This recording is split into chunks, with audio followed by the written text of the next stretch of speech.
तत्कालीन राष्ट्रपति फखरुद्दीन अली अहमद ने मंजूर की थी प्रधानमंत्री इंदिरा गांधी की सिफारिश।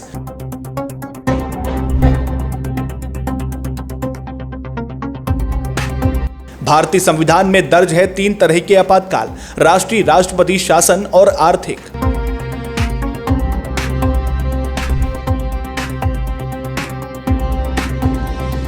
देश में अब तक कुल 3 बार लगाया जा चुका है राष्ट्रीय आपातकाल। 25 जून 1975 की वो रात जब पूरा देश गहरी नींद में सो रहा था, तभी दिल्ली के गलियारों में एक ऐसी सिफारिश पर दस्तखत हुए जिसने सुबह होते ही करोड़ों हिंदुस्तानियों की आजादी को हमेशा के लिए बंधक बना दिया।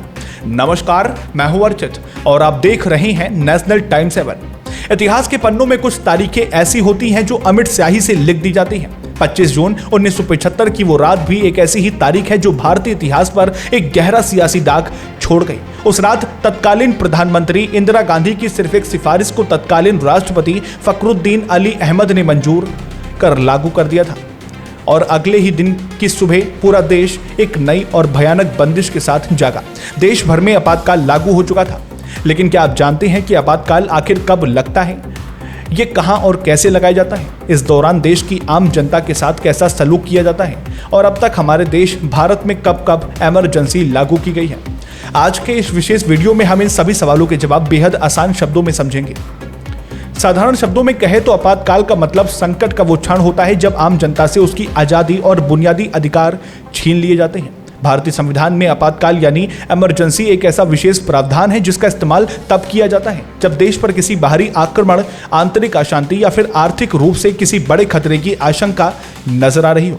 अगर देश के राष्ट्रपति को यह पूर्ण विश्वास हो जाता है कि देश को आंतरिक, बाहरी या आर्थिक रूप से बड़ा खतरा हो सकता है तो वह देश में आपातकाल लागू करने की घोषणा कर सकता है। इसके लागू होते ही देश के संघीय ढांचे का स्वरूप बदल जाता है और सत्ता की पूरी कमान सीधे तौर पर प्रधानमंत्री के हाथ में आ जाती है। हमारे संविधान में मुख्य रूप से 3 तरह के आपातकाल का जिक्र मिलता है।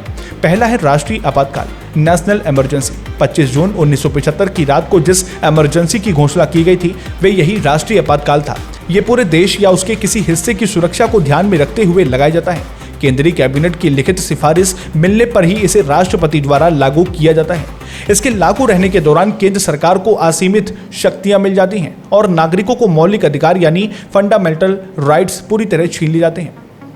दूसरा है राष्ट्रपति शासन यानी प्रेसिडेंट रूल। इसके तहत अगर किसी राज्य की सरकार संविधान के नियमों के मुताबिक काम नहीं करती है तो राष्ट्रपति वहां राष्ट्रपति शासन लगा सकते हैं। इस दौरान राज्य प्रशासन से जुड़े सभी अधिकार सीधे केंद्र सरकार और राज्यपाल के पास आ जाते हैं। तीसरा है आर्थिक आपातकाल, फाइनेंशियल इमरजेंसी। अगर देश के वित्तीय स्थायित्व या साख को कोई बड़ा खतरा हो तो राष्ट्रपति इसकी घोषणा कर सकते हैं। हालांकि हमारे देश के लिए ये बेहद राहत की बात है कि आज तक भारत में कभी भी आर्थिक आपातकाल लागू करने की नौबत नहीं आई।